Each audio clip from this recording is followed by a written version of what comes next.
Bonjour et bienvenue sur cette vidéo, j'espère que vous vous portez tous bien. Alors aujourd'hui, on va s'intéresser de plus près à l'année 2025 sous l'angle du signe du lion. Alors, pourquoi ce titre, sous l'angle du lion? Eh bien, tout simplement pour vous rappeler que si vous êtes né sous ce signe, c'est-à-dire que vous avez le soleil dans le signe du lion, eh bien, vous n'êtes pas influencé que par ce signe. Vous avez également d'autres planètes et astéroïdes sur votre thème, dans d'autres signes, et celles-ci pourront venir aussi jouer dans votre année 2025. Donc, tout ça pour vous rappeler que tous les lions ne vivront pas la même année 2025, bien entendu, mais ici nous allons regarder ce qui va se passer sous l'angle de ce signe. Donc bien entendu, ça restera une analyse très générale par rapport à votre thème. Pour une vision peut-être un peu plus affinée déjà de votre année 2025, je peux vous conseiller d'aller voir la vidéo de votre signe lunaire et puis de votre signe ascendant. Ça pourra venir un petit peu compléter cette vidéo par rapport à votre thème personnel. Maintenant, si vous avez besoin d'une analyse beaucoup plus précise par rapport à l'ensemble de votre thème, et si vous avez un peu de mal à décrypter tout ça, eh bien n'hésitez pas à me le demander. C'est une analyse que je propose. Vous trouverez le lien vers mon site internet en descriptif de cette vidéo si vous souhaitez une analyse écrite ou prendre rendez-vous. Voilà, donc ceci étant dit et les bases étant posées, on va pouvoir s'atteler à regarder ce qui va se passer dans le signe du lion cette année. Eh bien écoutez, plein de choses puisqu'il y a beaucoup de planètes qui vont changer de signe cette année, si vous avez regardé la vidéo principale, vous le savez, et donc forcément ça va avoir un impact pour vous. Alors parfois ça sera vraiment bon, par contre il y a du moins bon aussi. On va essayer de décrypter tout ça. Donc je vous propose de revenir sur la carte au 1er janvier 2025 pour faire le point sur la position des planètes cette année, en début d'année, et puis de voir leur évolution. Donc on va bien sûr commencer comme d'habitude par la plus lente, c'est-à-dire Pluton, qui sera au 1er janvier dans le signe du Verseau. Donc autrement dit, il sera dans votre axe, l'axe Lion-Verseau ici, puisqu'il va faire une opposition à votre signe, et deux signes opposés sont complètement différents, mais viennent se compléter l'un l'autre. Alors le signe du Verseau est très libre, c'est le signe de la rébellion, de la révolte, alors que le lion est plus conservateur, c'est le gardien des traditions, c'est le roi, voilà, c'est le signe roi du zodiaque, et qui a pour mission justement de préserver la paix dans son royaume. Le lion en tant que roi, c'est aussi un signe de pouvoir, bien entendu. Et le Verseau en face est le symbole de la révolte contre le pouvoir. C'est le peuple qui va se rebeller contre les nobles, parce que le lion représente également la noblesse. Donc à ce moment-là, Pluton, qui va rester quand même 20 ans dans le signe, alors ne vous inquiétez pas, il n'agira pas tout le temps, il agira uniquement en présence d'éléments complémentaires. Et comme on va le voir sur cette carte, il va agir dès cette année. Mais voilà, il ne va pas constamment pendant 20 ans venir vous ébranler, mais de temps en temps par petites touches il risque de venir remettre en question en fait votre pouvoir personnel, et ça c'est quelque chose qui va profondément venir vous remettre en question. Chacun va le vivre différemment bien entendu, mais il y aura là matière à réflexion. Alors bien sûr c'est inconfortable, mais en même temps c'est un passage qui est très riche au niveau développement personnel, et ça peut vraiment changer complètement une personnalité, surtout s'il passe en face de votre soleil ou de votre ascendant. Et puis, il faut quand même rajouter une nuance, c'est-à-dire que Pluton agit de manière très étroite sur le zodiaque. Étant donné qu'il est placé au tout début du signe du Verseau, eh bien, il n'agira que sur la première portion du signe du Lion, c'est-à-dire si vous avez quelque chose entre 0 et 7-8 degrés, allez, pour être large, on va dire le premier décan. Donc, si vous êtes de la fin du signe du Lion, eh bien, ça va vraiment beaucoup moins vous concerner, et encore moins ce qui va se passer cette année, puisque cette année, c'est un petit peu exceptionnel. On a Mars, regardez ici, qui est en train de rétrograder d'ailleurs au 1er janvier et qui va repasser justement 3 fois sur cette portion du premier décan. Il est déjà passé une fois début novembre sur cette portion de thème, et on a déjà eu une opposition avec Pluton. Alors l'opposition exacte était le 3 novembre, mais l'opposition avait lieu dans l'axe Cancer-Capricorne, puisqu'à ce moment-là, eh bien, Pluton était retourné un petit moment en Capricorne. Là, Pluton restera toujours dans le signe du Verseau, comme je vous l'ai dit, pour 20 ans. Et comme Mars vient rétrograder, c'est-à-dire reculer sur le zodiaque par un mouvement d'optique, et bien là, l'opposition se fera cette fois dans votre axe, dans l'axe Lion-Verseau.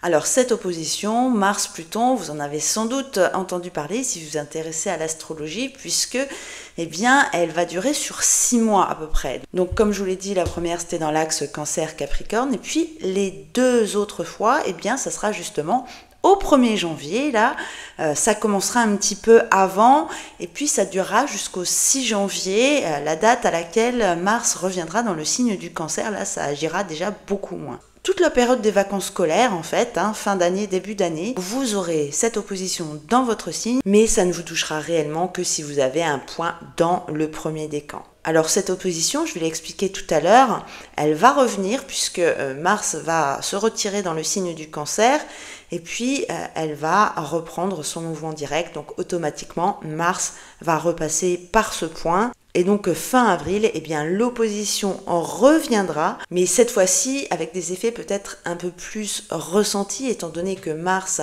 aura repris son mouvement direct, alors que là, sur cette première période de janvier, eh bien, elle est en mouvement rétrograde, elle est beaucoup moins active, donc vous allez certainement moins le ressentir à ce moment-là. Voilà, donc je vais quand même terminer sur la carte du 1er janvier, parce que il y a bien sûr d'autres planètes qui vont vous impacter. Cette opposition, on va en parler plus particulièrement quand on arrivera fin avril. Ça sera la même chose début janvier, mais de manière moins forte. Mais en gros, ce sera vraiment la seule ombre au tableau, j'ai commencé par ça, je suis désolée, mais bon, on est au 1er janvier et cette disposition est là, mais on va avoir également Neptune et Saturne qui vont rentrer dans le signe du Bélier, qui formeront un trigone avec le vôtre, donc dans un signe de feu, et ça va vraiment vous faire du bien. Et puis on va avoir également Uranus qui va rentrer dans le signe des Gémeaux, et ça sera également très bon pour vous, et on le verra au fur et à mesure de l'avancement dans l'année. Voilà, donc le 6 janvier 2025, vous serez déjà tranquille avec ça, vous voyez, ça va être très court, ça reviendra en avril, mais entre-temps, eh bien, il y a la première bonne nouvelle pour vous, c'est l'arrivée de Neptune dans le signe du Bélier. Alors pourquoi c'est bon pour vous? Eh bien parce que Neptune va se retrouver en trigone. Et le trigone est l'un des meilleurs aspects transitoires puisqu'il est, comme vous, d'un élément de feu, là, le Bélier. Jusqu'ici, et depuis 2012, Neptune était dans son signe, un signe d'eau. Neptune est une planète d'eau également. Donc c'est quelque chose qui ne correspond pas vraiment. L'eau et le feu ne vont généralement pas bien ensemble. Maintenant, bien sûr que Neptune est une planète d'eau. Elle va adoucir un petit peu le feu du Bélier en quelque sorte. Et dans le même temps, eh bien, elle va venir également adoucir en fait les traits de caractère qui sont peut-être trop prégnants chez vous par rapport au feu. Le feu, c'est la dynamique, c'est l'action, c'est vraiment très très vif. Le feu, parfois trop vif, et du coup, ça va venir un petit peu mettre un petit peu de zen, parce que la planète est quand même très orientée vers ça, vers la spiritualité, des choses comme ça. Alors, vous n'allez pas le ressentir très très fort, bien sûr, parce que c'est une planète très lente, comme je vous l'ai dit, et les planètes éloignées comme ça, eh bien, infusent leurs énergies de manière plus douce, un peu comme de l'homéopathie, quoi. Donc, une petite touche de douceur, là, ça ne vous fera pas de mal. Donc, du 30 mars au 22 octobre, puisque Neptune va refaire un petit séjour en fin d'année dans le signe des Poissons et elle viendra s'y réinstaller définitivement à partir de l'année 2026, où elle va y rester pendant quelques années. Et puis au final, c'est pas si mal qu'elle s'y installe juste avant la deuxième opposition entre Mars et Pluton. Parce que vous voyez là, j'ai mis la carte au 21 avril parce que ça sera certainement le jour le plus tendu. Je l'ai bien expliqué sur ma vidéo générale.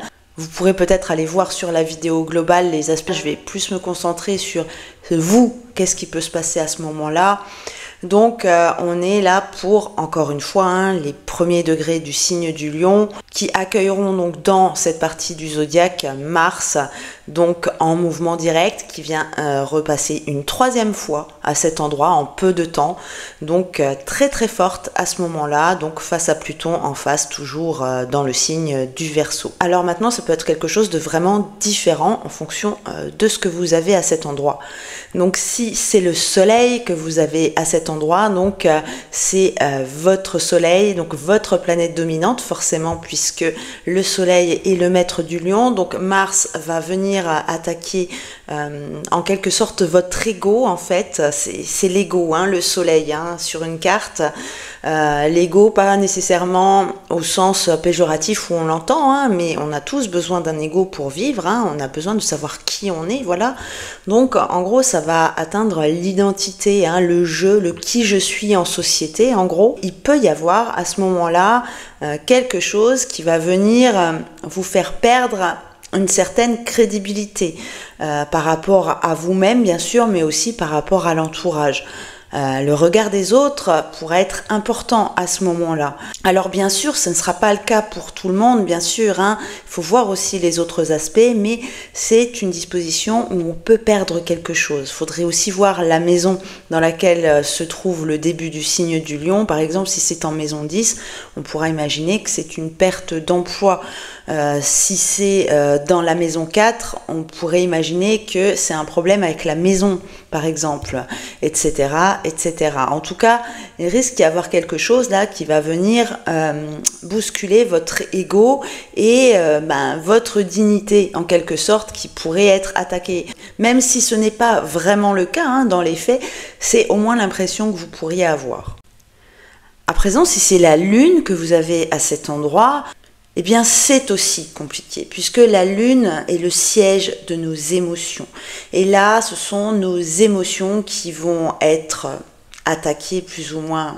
J'aime pas trop le mot, mais je n'en vois pas d'autres là pour le moment. Alors encore une fois, hein, je suis désolée, je me répète, mais c'est évident que ça ne sera pas pour tout le monde, parce qu'un aspect ne peut pas s'analyser seul. Et même quand on a la carte, eh bien ça va dépendre encore de votre parcours de vie. Alors ça, voilà, il y a beaucoup de facteurs à prendre en compte, mais on peut voir sous ce transit, notamment surtout le 21 avril, là, étant donné qu'il y a la Lune également en face à côté de Pluton, eh bien quelque chose vraiment émotionnellement très très fort. On peut, dans les pires cas, eh bien, vivre des deuils, des situations qui nous bouleversent, des séparations, des choses comme ça. Là aussi, il sera important de regarder la maison dans laquelle se situe votre partie du thème. Et puis enfin, si c'est l'ascendant que vous avez dans cette maison, eh bien là, ça sera encore vous au niveau personnel. Mais là, ça ne sera plus le jeu de l'ego, ça sera le moi. Et là, au contraire, ça pourrait vous donner un gros déclic dans le cadre de votre chemin de vie, de votre parcours, hein. Vous le savez certainement, l'ascendant est l'un des points qu'il faut atteindre dans notre parcours de vie. En fait, c'est notre essence originelle qu'on a à la naissance et puis qui est masquée par tout un tas de conditionnements, hein. Ça commence par les parents, l'école et puis ensuite les collègues. Voilà, donc toutes les manières de penser et les manières de vivre qu'on nous a inculquées. Et en fait, le but du jeu dans la vie, c'est de se débarrasser de tous ces conditionnements pour justement retrouver notre essence originelle que nous avions à la naissance et justement agir de manière individuelle. Alors l'astrologue Dan Rudyard explique cela vraiment beaucoup mieux que moi. Il y a une notion de pattern, en fait, tous ces conditionnements, il les appelle patterns, et du coup il relie ça vraiment avec la psychologie de Jung. Donc si vous vous intéressez à ce genre de choses, je vous conseille vivement les lectures de cet auteur qui a vraiment le don pour expliquer de manière claire tous ces aspects psychologiques. Alors là, bien sûr, si c'est votre ascendant que vous avez là au début du signe du lion, eh bien, ça peut être magnifique même, ça peut être une deuxième naissance, hein. Vous savez, Pluton, c'est aussi la planète Phénix, hein, qui renaît de ses cendres, une seconde naissance. À ce moment-là, on peut se rendre compte de qui l'on est vraiment, et à ce moment-là, il doit y avoir quelque chose qui va mourir, notre ancien jeu, en gros, pour incarner vraiment notre moi profond. Voilà, donc là, je vous avais mis la carte au 21 avril, et comme je vous l'ai marqué, eh bien, il faudra faire attention sur toute la dernière quinzaine du mois d'avril.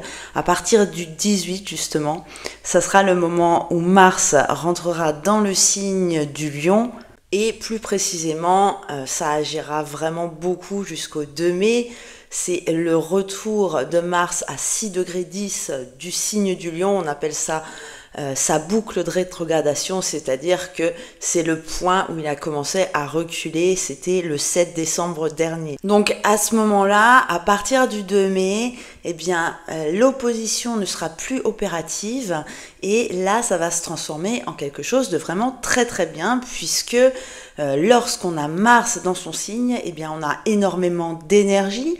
Et ça peut vous être utile si jamais vous êtes confronté à quelque chose d'embêtant au début de cette période, puisque ça va vous donner énormément de ressources là pour affronter ce que vous aurez à faire à ce moment-là. Et puis ça va vous donner aussi des capacités de résilience, surtout que Mars est une planète qui est comme vous de feu, donc ça va augmenter considérablement votre combativité, et ça jusqu'au 17 juin 2025 où on n'arrête pas la course des planètes et elle entrera dans le signe de la Vierge. Maintenant, et plus particulièrement pour les gens qui sont nés sur la deuxième moitié du signe, après 6 degrés, allez, on va dire pour les lions d'août, si on considère le soleil, eh bien ça va être très très bon, ça va vous profiter au niveau des énergies, bien qu'il y ait le soleil qui va venir un petit peu en carré à Mars, et le soleil c'est votre planète, ça ne sera pas non plus négligeable. En tout cas, vous pourriez être amené à relever certains challenges, même si eh bien, il ne s'est rien passé pendant la première période. Eh bien, vous allez pouvoir peut-être vous battre pour obtenir quelque chose, créer quelque chose. Hein. Vous êtes quand même un signe créatif, le signe du lion. Et donc, Mars va justement pousser cette créativité. Donc, au niveau de l'expansion personnelle, ça peut être pas mal. Alors, un petit peu de difficulté amenée par le carré du soleil, bien sûr, mais c'est toujours challengeant. Et en général, ça vous plaît pas mal. Voilà, donc on en a fini pour la partie moins agréable, on va dire. Voilà, maintenant tout ce qui va se passer dans le courant de l'année va être vraiment très très positif pour vous. Allez, on finit sur une note positive et ça c'est bien. Ça commence le 25 mai où je dirais ça continue plus ou moins puisque Saturne va venir rejoindre Neptune ici encore au début du signe du Bélier. Donc c'est la même chose, on est aussi sur un trigone de feu et Saturne c'est la planète de la stabilité, de l'ancrage et ça pourra justement stabiliser une partie de votre vie. Et il faut voir aussi dans quelle maison sera Saturne à ce moment-là et vous amener énormément de sagesse, de discernement aussi. Donc vous pourriez avoir le nez là pour flairer les bonnes affaires.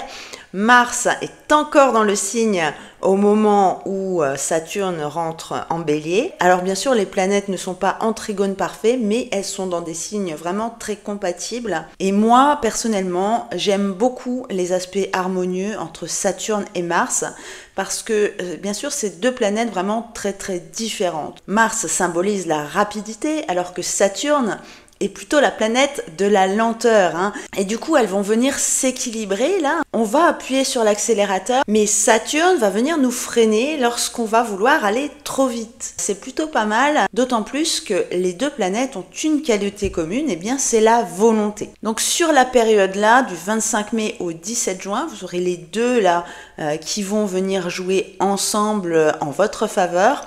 Et du coup, ça peut être pas mal pour établir des nouvelles choses avec Mars qui peuvent avoir des répercussions sur la durée, à long terme, avec l'aide de Saturne.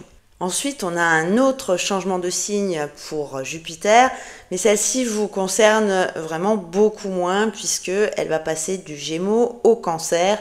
Donc, elle résidera en Cancer du 9 juin 2025 au 30 juin 2026.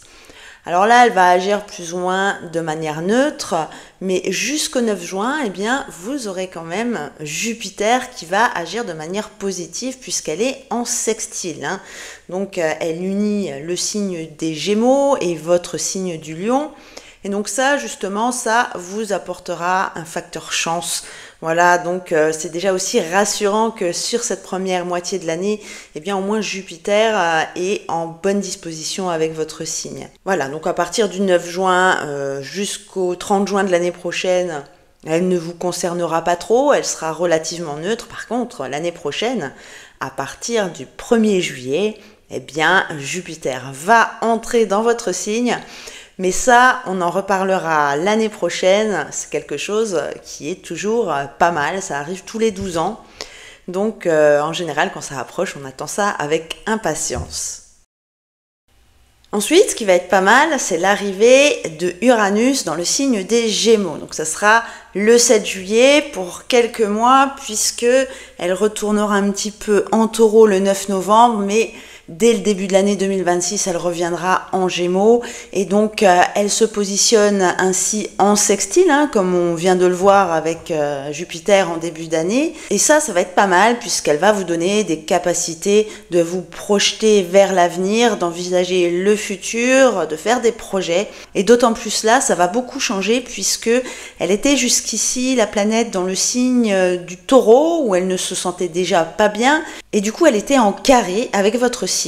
Et du coup, vous l'avez certainement plus ressenti ces dernières années lorsqu'elle était à la fin du signe, si vous êtes de la fin du signe du Lion. C'est le dernier décan là qu'elle a concerné pendant ces 3-4 dernières années. Et là, ça va vraiment vous libérer, surtout si vous êtes de la fin août, enfin, je veux dire de la mi-août en fait. Là, ça va vraiment venir vous libérer une fois que Uranus sera passé en Gémeaux, elle sera déjà beaucoup mieux dans un signe d'air comme elle, et du coup toute cette air là va attiser votre feu et vous sentirez certainement beaucoup plus libre et beaucoup moins contraint que ces dernières années, et ça franchement je pense que ça va vous plaire. Ensuite, juillet-août sur l'été, pas de vacances pour vous, on dirait, mais si au contraire, vacances des méninges, puisque c'est Mercure qui va rétrograder chez vous. Donc, entre 15 degrés 33 du Lion, elle va revenir à 4 degrés 15 le 11 août. Donc attention, pendant cette période, quand Mercure rétrograde déjà, il est toujours conseillé de ne pas s'engager, de ne pas signer de contrat, parce que c'est la planète des facultés intellectuelles, donc on manque souvent d'attention lorsque Mercure est rétrograde. Mais là, quand c'est chez vous, donc c'est encore plus fort. Donc voilà, donc sur les autres périodes de rétrogradation, ça ne vous empêche pas de faire attention, mais encore plus particulièrement du 18 juillet au 11 août, un conseil, ne pas s'engager dans quelque chose à long terme, ne pas faire d'investissement, ne pas changer de voiture, des choses comme ça.